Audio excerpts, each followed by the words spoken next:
Hello, hello, hello. This is Tamika Peters, President and CEO of Grow Your Nonprofit, where we help small, startup, and stagnant nonprofits grow through fundraising strategies, strategic planning, and so much more. Guys, today you're in for a treat. I have my special guest here, Fabiola. She is going to talk about foster care in Southwest Florida and how you can get involved. So, like I said, Fabiola, welcome to the Grow Your Nonprofit podcast. Thank you. I'm happy to be here. This is a great opportunity. As she mentioned, my name is Fabiola Richards. I work for Camelot Community Care. I've been with the agency for about 9 years. Wow. Thank you. Amazing. And I started off as a case manager, did our trainings, eventually became a placement specialist, which tell you a little bit about that. Actually, I should back up to case management. I apologize. Case management is, in a nutshell, you get assigned a case where children are removed from their biological parents, relatives for either being abused, neglected in one way, shape, or another, and their case get involved with court. So there's judiciary services involved. You create a case plan. You follow that parent or relative, whomever the child was removed from, and you work with them to rehabilitate their issues, needs, and while also assisting with the child's needs, whether they're in a shelter or a foster home. And the end goal is to reunify that child with their family, relative, parent. And there are other case closure options.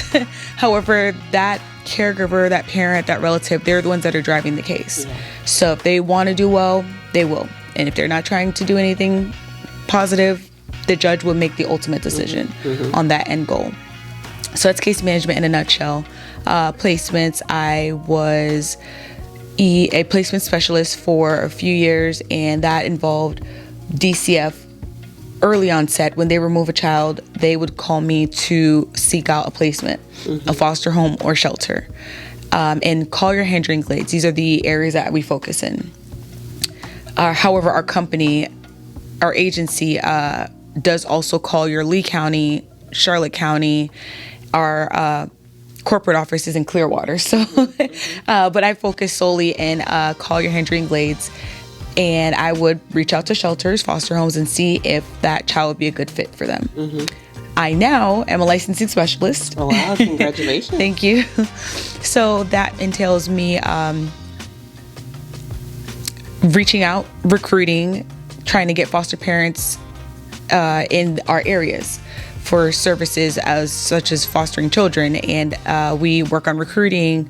We license foster homes, which again, is quite a bit. However, that's our sole focus and the purpose of me being here today, which is to spread the word. I like that part when you said reuniting, because I think that's very important, because when I think about foster care or DCF, it's like a scary thing. They're coming to take away my kid. But obviously, if we've gotten that far, there's some issues at home that need to be addressed. Yes. So I'm really grateful for you and agencies that provide a resource to get the kid in a safe environment to see what's going on and try to make it better if possible. Yes. Yeah. And you mentioned recruiting. I know that has to be very important. Walk me through the process of recruiting a foster parent and getting them prepared to be licensed. So recruiting is a little tougher in our areas. Again, we are newer to licensing out in Collier, Hendry, and Glades County. So not a lot of people know about it. They don't know what it entails. They don't know that foster care is literally in their backyard and kids are in need. Just to throw some numbers out there, we do have 228 children in care in Collier, Hendry, and Glades, and 204 of those are in licensed foster care or shelters. So that's big. Yeah. But as far as recruiting, we are open to tabling at events. We are open to going to events and assisting, whether we're just putting our flyers in a bag or on a pizza box, or even in a windowsill of an office or business. We pretty much do anything, whether it's farmers markets, again, going to schools, anywhere that will let us talk for at least 5 minutes to just spread the word. Someone may be interested, they may know someone who else is interested, and or they may have thought about this in the past and, they want to hear a little bit more, but they're not fully committed. Some choose to go through the classes and say they'll hold off until they're fully able to, thrive in that department. But that's pretty much recruiting in a nutshell. Again, we're open to almost anything and being on a podcast. No, thank you. Whatever we could do to help spread the word, because I can't imagine, being in that situation as a kid. It's tough enough growing up, especially nowadays. I grew up in the 70s and 80s, and it was quite different than growing up here. Now, because kids are exposed to social media, the cost of living is much higher. Therefore, there are a lot of single parent households, or both parents are working and always away. I grew up in an era where I could go over my grandmother's house, or my cousin lived down the street, and we kind of looked after each other. And a lot of people are transplants here to Florida as well, and the dynamics are just so different. Yeah, it's so different. So what would people be surprised to learn about foster care and what you do? That's a really good question. I could talk about this for days and hours, but to think of some things off the top of my head with the recent events that we've had or interactions, some people don't know that they could be a single caretaker. They could be a single foster parent. Some don't know that they can do respite only, meaning short-term placements when a kid is in a stable foster home, but that foster parent for some reason either had an emergency where they need to go out of state or out of town, or even in their own home, and they just need that child to be in another safe environment for a short period of time, whether it's a few days, a week. And some families go on vacation. Either they had pre-planned vacation where the child is unable to go due to one reason or another, whether it's paperwork, court approval, biological families declining that request. So that's another thing another reason why a child would be able to be in a respite home, which again is short term.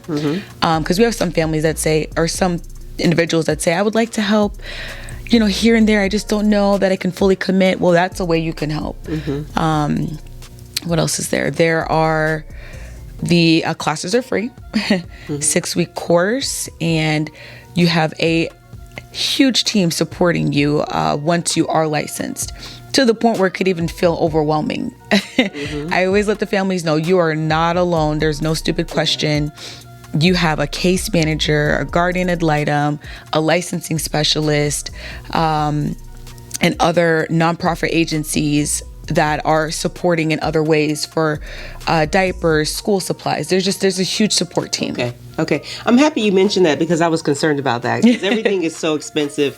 So that foster parent is not on their own, so they do get help with like food and clothing and that sort of thing. And I know a lot of people are out there thinking, do they get a monthly stipend as well? Yes. I was like, let me wait and I'll let you ask. Yes, absolutely. There is a monthly stipend, whether it's a short-term or long-term placement. It does depend on the child's age.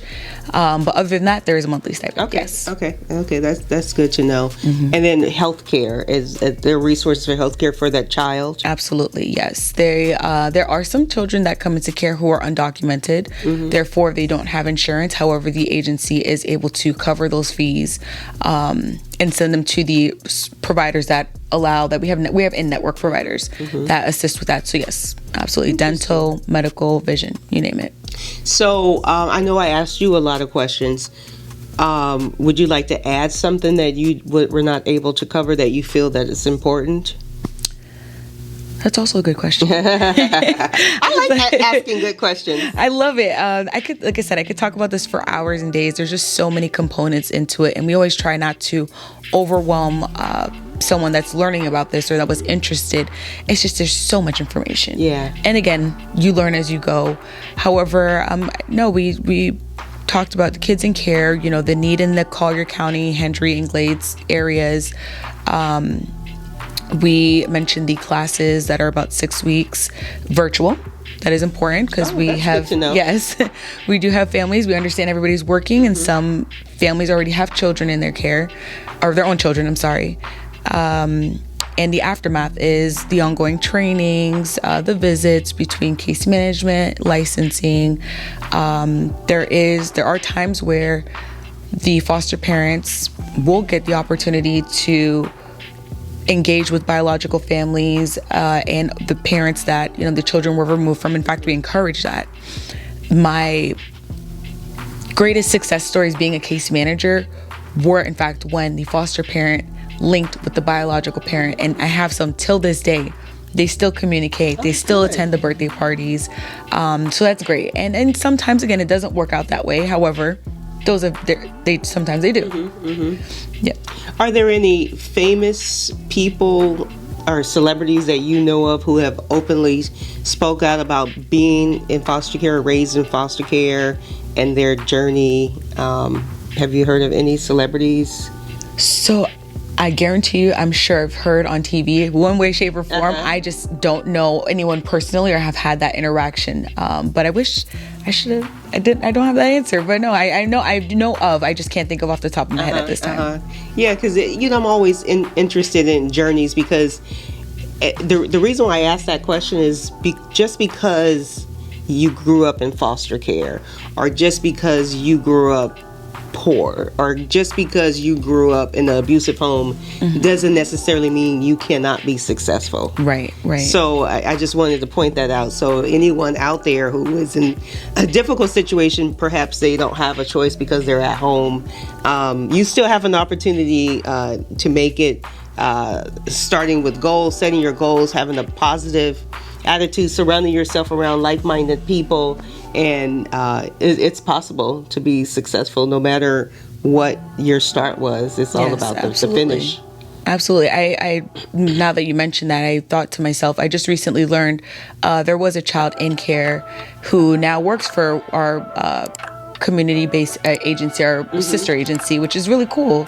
Like, you grew up in the system and now you work for us. That's awesome. That's and really cool. What? I feel so bad that I said celebrity, because I should have asked you about a story about a kid who made it through and ended up being successful, because that's just as important. Very good, very good. So how could someone, do you guys, it's a nonprofit organization, right? Yes. So you guys accept donations? Yes. Okay, so if you could tell our audience how they can visit your website, give them your website, your contact information. It'll show up on the screen, and how they can either get involved, become a foster parent, or make a donation to your organization. Absolutely. For one, I do work out of the Naples office. So our Naples office address is 2606 South Horseshoe Drive, Naples, Florida, 34104. So our office telephone number is 213-4100, and our website is CamelotCommunityCare.org. Very cool, very cool. Quick story. So I'm originally from Los Angeles, and I've been in Southwest Florida for 23 years. And before I decided to go on my own, I actually worked for Collier County government on Horseshoe Drive. I think it was 2050 Horseshoe Drive, North Horseshoe Drive. Probably on the other side. Yeah, in the transportation planning department. So I did that for 5 years. So, nice. And I lived in Naples for 15 years before I moved to the Fort Myers area. Before we close up, I noticed you mentioned that you cover Collier, Hendry, and Glades counties. Yes. Why not Collier County? Who covers Collier? I mean, Lee County. I'm sorry, Lee County. So that's actually another good question. We have other partnering agencies that cover those areas. They are solely focused in recruiting in those areas. However, if we have foster parents that are interested in other areas and they want to foster with our agency specifically, they can. So we just try our best to not step on each other's toes when it comes to recruiting. Right. But if you happen to come across someone who lives in Lee, you still will help them. Yes, if they absolutely. Want to go through the process. Yes. Yep. Very good. Well, thank you so much, Miss Fabiola, for coming in and sharing your knowledge with us. We are definitely will be partnering with you in the future to help you raise awareness of your organization, to hopefully recruit some more foster parents to make an impact in the lives of our youth. Well, guys, I hope this podcast episode was informational for you, and that you learned something new. and that you or someone you know can reach out to Miss Fabiola to make an impact in the lives of the kids. This is Tamika. Thank you for watching the Grow Your Nonprofit podcast, and stay tuned for more empowering episodes. Bye.